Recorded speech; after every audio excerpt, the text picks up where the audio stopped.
अमृत का फल ये हमें कैसे प्राप्त होते हैं? आइए जानते गौतम बुद्ध की इस कहानी के माध्यम से। आप अपने कर्मों से, अच्छे व्यवहार से या फिर अच्छे वक्तव्यों के लिए अमृत का फल प्राप्त कर सकते हैं।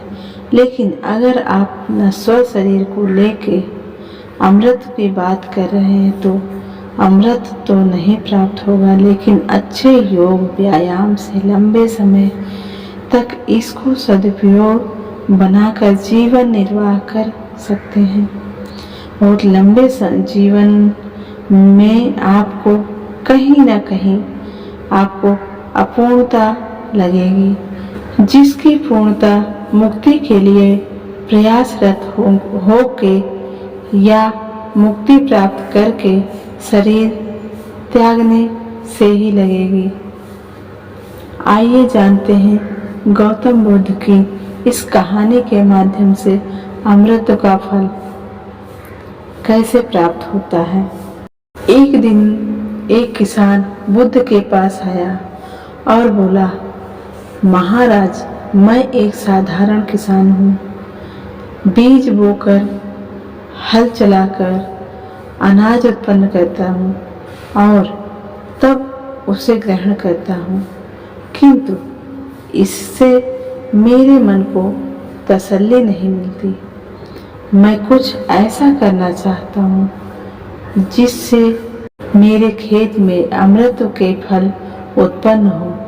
आप मुझे मार्गदर्शन दीजिए जिससे मेरे खेत में अमृत के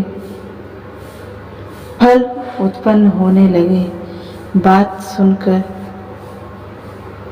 गौतम बुद्ध मुस्कुरा कर बोले, हे भले व्यक्ति, तुम्हें अमृत का फल तो अवश्य मिल सकता है, किंतु इसके लिए तुम्हें खेत में बीज न बोकर अपने मन में बीज बोने होंगे। यह सुनकर किसान हैरानी से बोला, प्रभु, आप यह क्या कह रहे हैं? मैं भला अपने मन में बीज कैसे बोऊं? बुद्ध बोले, बिल्कुल हो सकता है,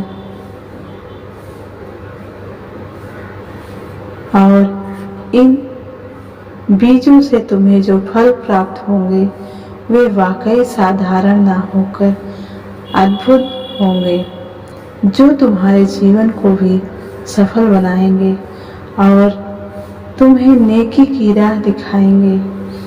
किसान ने कहा, प्रभु, तब तो मुझे अवश्य बताइए कि मैं मन में बीज कैसे बोऊं। बुद्ध बोले, तुम मन में विश्वास के बीज बोओ, विवेक का हल चलाओ, ज्ञान के जल से उसे सींचो और उसमें नम्रता का उर्वरक डालो।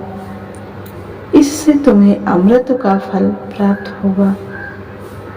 उसे खाकर तुम्हारे सारे दुख दूर हो जाएंगे और तुम्हें असीम शांति का अनुभव होगा।